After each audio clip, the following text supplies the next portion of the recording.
uma boa noite de salvação para aqueles que nos assistem.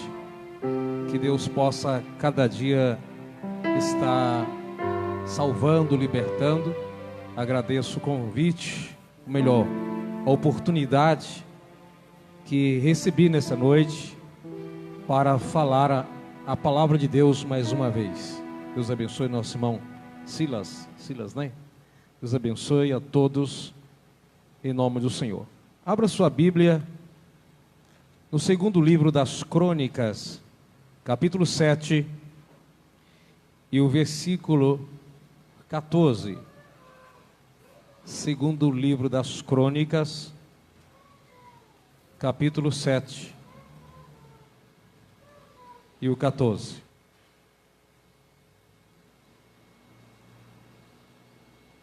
Glória a Deus. Os irmãos encontraram. Você em sua casa tem a oportunidade também de usar a sua Bíblia para juntos adorarmos ao Senhor. Diz assim a palavra de Deus: e se o meu povo, que se chama pelo meu nome, se humilhar e orar e buscar minha face e se converter dos seus maus caminhos, então eu ouvirei dos céus, perdoarei os seus pecados e sararei a sua terra. Apenas até aqui no momento. Queridos irmãos, esta é uma palavra muito forte e bastante citada, principalmente nesse período de crise que nós estamos vivendo. Sabemos que todo ser humano, por natureza, é propenso ao erro, tem inclinações para coisas que não agradam a Deus. Temos a natureza pecaminosa que adquirimos através da rebelião de Adão e da sua esposa lá no início da raça humana. E Deus, que é conhecedor de todas as coisas, Ele sempre nos alerta continuamente a questão das nossas debilidades e de nossos fracassos, da probabilidade que nós temos para errar. Algumas pessoas se estribam e quando se sente segura de si mesmo, por causa de algo espiritual que tem adquirido diante de Deus, imaginam, e isso é demonstrado pelos comportamentos e pelas palavras, como se fosse alguém invencível, alguém que jamais cairá. Algumas pessoas pensam que têm a possibilidade de viver a vida inteira só fazendo o que agrada a Deus e sem nenhum problema com quedas. Essa deve ser a nossa meta, o nosso objetivo, nos dedicarmos a Deus e lutarmos para não pisar na bola, como diz a gíria. No entanto, nós não temos nenhuma garantia que jamais venhamos cair.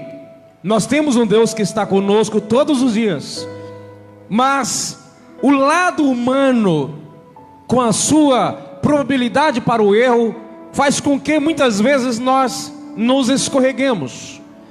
É só analisarmos a história de homens famosos como Noé, Abraão, Davi, o próprio Jó, que as pessoas não analisam o contexto, apenas o princípio do seu sofrimento. Algumas vezes eles erraram, foram alguns castigados e punidos, e outros repreendidos por Deus por causa dos seus erros.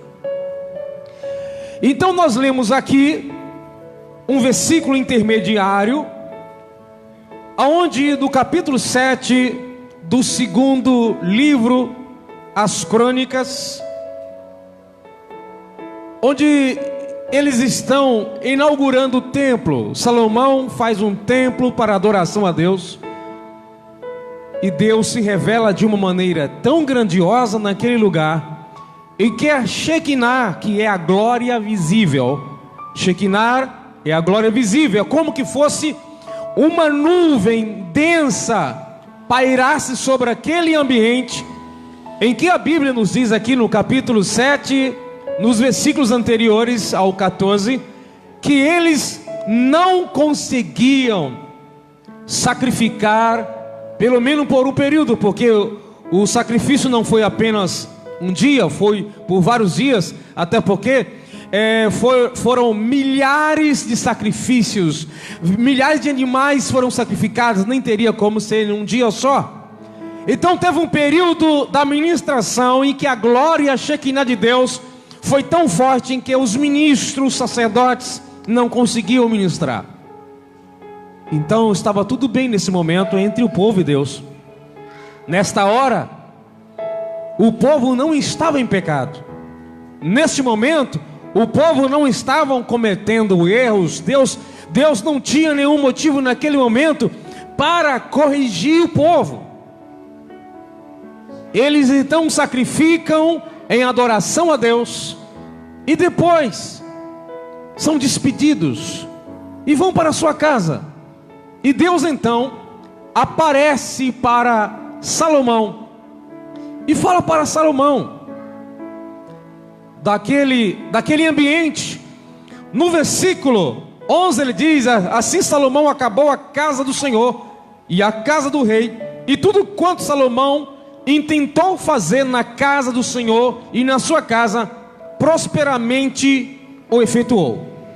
E o Senhor apareceu de noite a Salomão e disse: ouvi a tua oração e escolhi para mim este lugar para casa de sacrifício. Ou seja, o próprio Deus é que consagra o templo, separa aquele ambiente para adoração. Mas Deus então alerta para ele uma possibilidade: se eu cerrar o céu. Deus não está dizendo que ia cerrar o céu, ou seja, parar de mandar chuva. Cerrar aqui é parar de abençoar o povo com a chuva, porque através da chuva vinha os frutos da terra, que sem eles a nação não tinha como sobreviver. Então Deus fala: e se eu cerrar o céu, é uma possibilidade, e não houver chuva, e se eu ordenar os gafanhotos que consumam a terra, ou se enviar peste entre o meu povo. Deus está dizendo o seguinte: e se eu cerrar? Para ele mandar pragas, ele estava dizendo, em outras palavras: olha, eu recebi a oração de vocês, eu abençoei esta casa, eu consagrei esta casa, mas se futuramente vocês pecarem contra mim, eu vou cerrar os céus. Eu vou mandar o gafanhoto, que em outros lugares é chamado de migrador, destruidor, de locusta. No livro de Malaquias é chamado de devorador. Malaquias capítulo 3. Mas, e se o povo que carrega, ou seja, dentro dessa condição em que, se vocês no futuro se colocar se rebelando contra mim, eu vou impedir que a chuva desça e vou mandar pragas.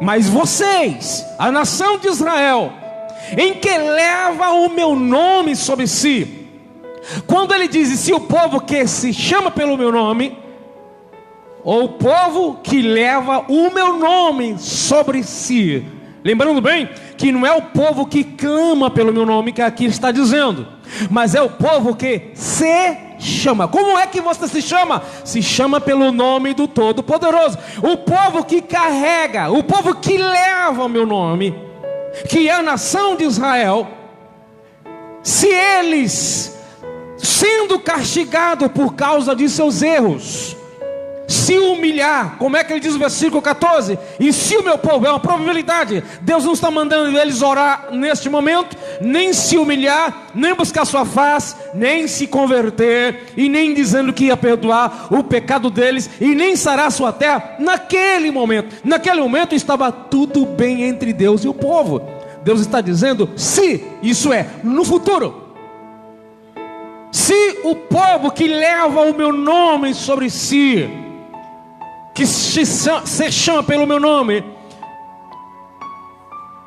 se humilhar e orar e buscar a minha face e se converter dos seus maus caminhos, então eu ouvirei do céu e perdoarei os seus pecados e sararei a sua terra.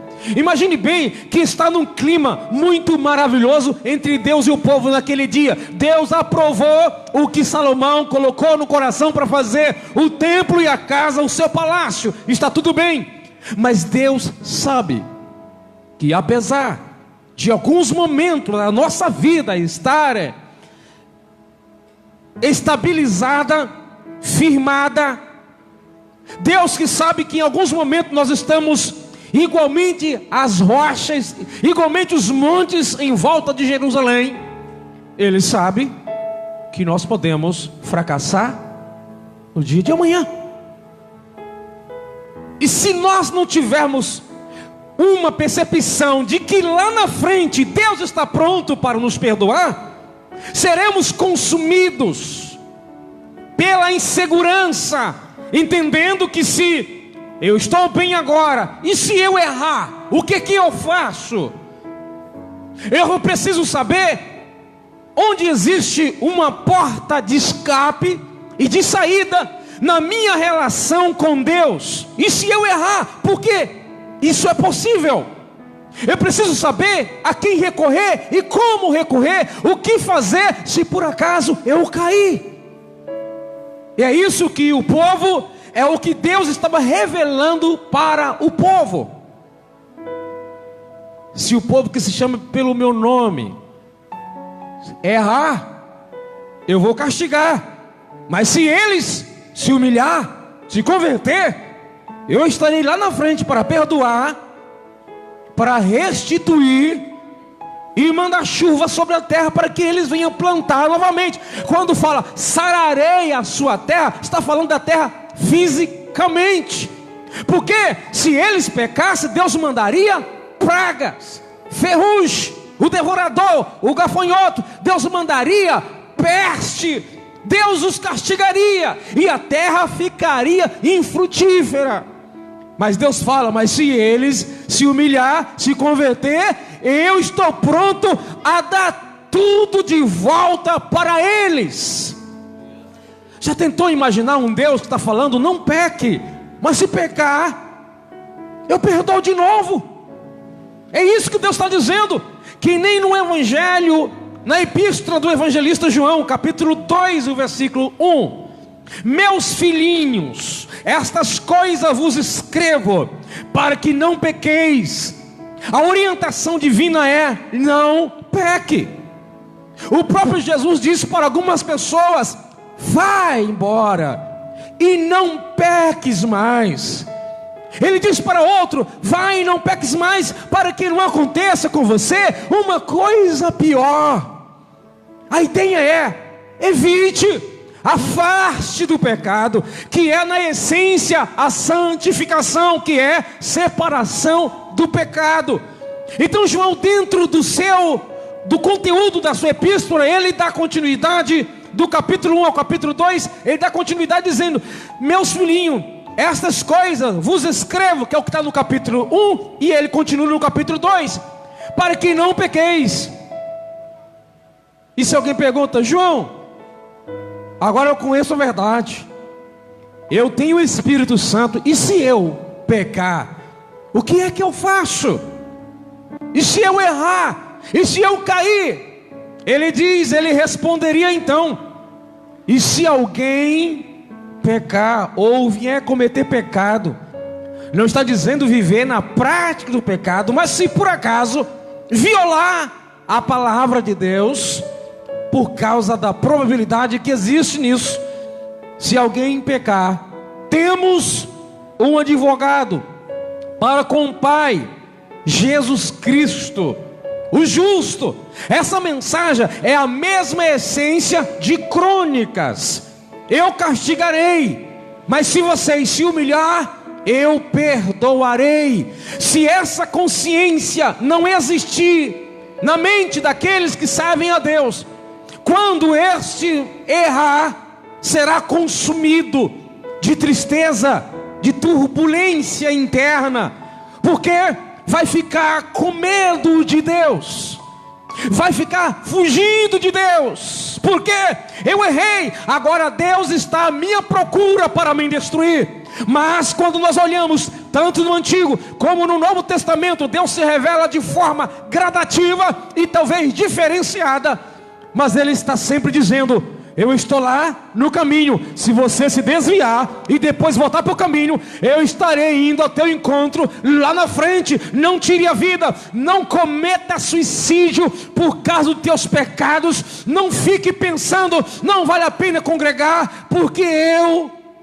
pequei. Porque Jesus morreu na cruz e o seu amor não tem fim. Imagine bem, irmãos, se Jesus disse que é para eu perdoar o meu irmão que vier contra mim, quantas vezes? 70 vezes 7.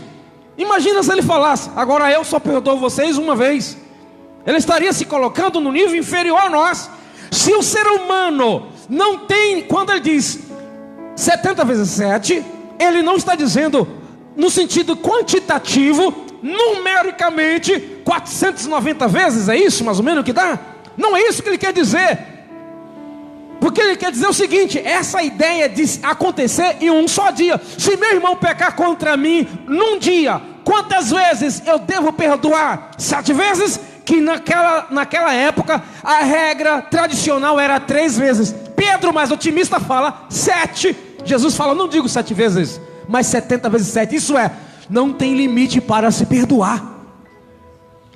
Deus é tão misericordioso que Ele mesmo diz em suas palavras, através de Jeremias, em Lamentações, que as misericórdias do Senhor são a causa, está no plural, de não sermos consumidos. E esse consumido de Lamentações não é consumido pelas intempéries da vida, não é pelos desastres, não é por Satanás. Lá, se você analisar, está dizendo o seguinte: o nosso pecado deixa Deus irado, e Deus se ira a ponto de nos destruir. Mas Ele é tão misericordioso que essa misericórdia é a causa de continuarmos vivos. Porque se Ele não fosse misericordioso, se a sua misericórdia tivesse um limite, tivesse fraqueza, tivesse vencimento, tivesse validade, estaríamos todos perdidos. Mas sua misericórdia, ela é nova todas as manhãs. Ela não renova, porque para renovar tem que envelhecer. As misericórdias do Senhor são novas, não é? Renova, elas são novas todos os dias. Isso não é para nós nos sentirmos confortados e pecar contra Deus, porque a orientação é não pecar. Mas Deus sabe que uma hora ou outra você acaba pisando na bola. Então o que fazer? É correr para os braços de Jesus com o pecado e tudo. Não é deixar o pecado fora, não é lá em casa, no trabalho, lá na rua, não. Jesus disse em Mateus: vinde a mim, todos que estáis cansados e oprimidos. Em outra versão fala assim: sobrecarregado, que vem aqui, que está com sobrecarga, está se arrastando de peso no mundo espiritual. Vinde a mim, sem o pecado, abandona o pecado, deixa lá fora, não. Vinde a mim, os que estão sobre si os pesos do pecado, que eu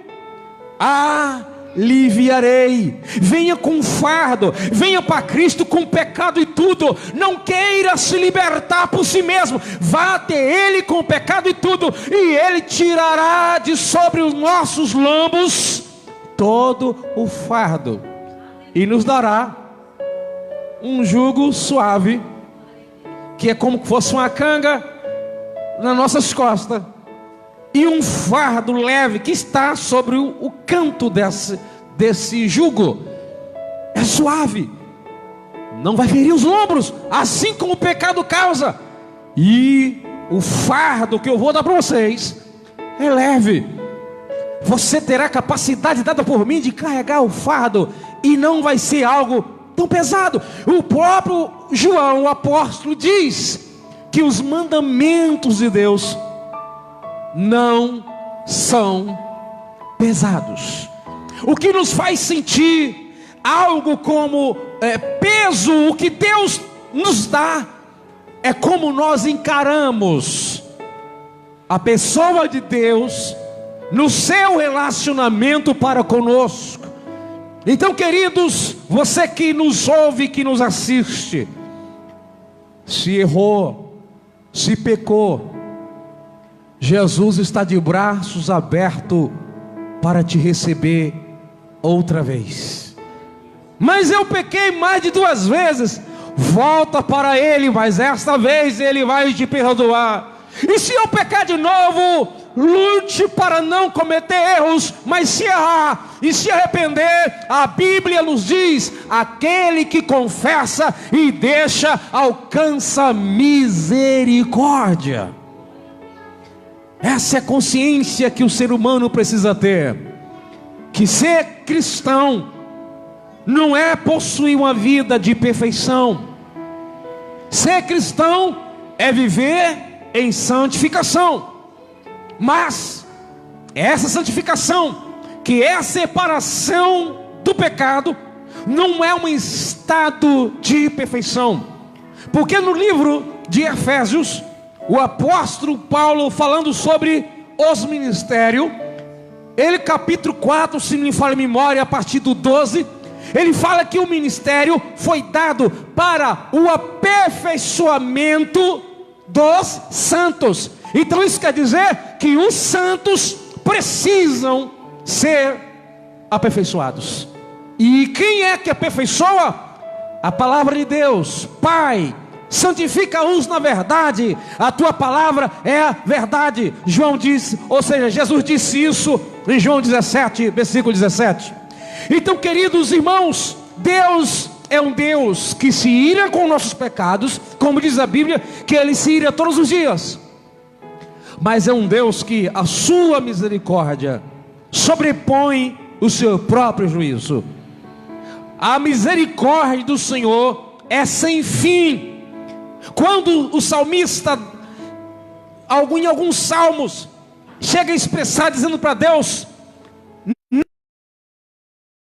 de acordo com o que ele tinha praticado, ou de acordo com a sua ira, mas que agisse com ele com misericórdia.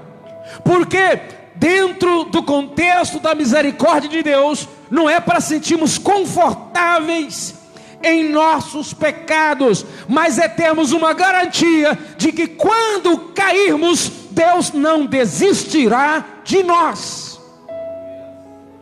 Por que Jesus citou a parábola do filho pródigo? Jesus estava falando com os publicanos, com os pecadores, e as pessoas começaram a murmurar por causa do comportamento de Jesus, se alimentando, festejando com pessoas indignas. Então Jesus, para dizer a missão dele, qual que era, e o que ele estava fazendo ao se envolver com aquelas pessoas, ele conta então parábolas. Ele fala da ovelha perdida, e que o pastor vai à procura, e quando encontra, volta e faz festa com seus amigos. Ele então fala da dracma perdida, é a mesma lição, só que usando elementos diferentes. ele fala então do filho pródigo, o filho perdido, que é aquele que volta para casa e o pai festeja.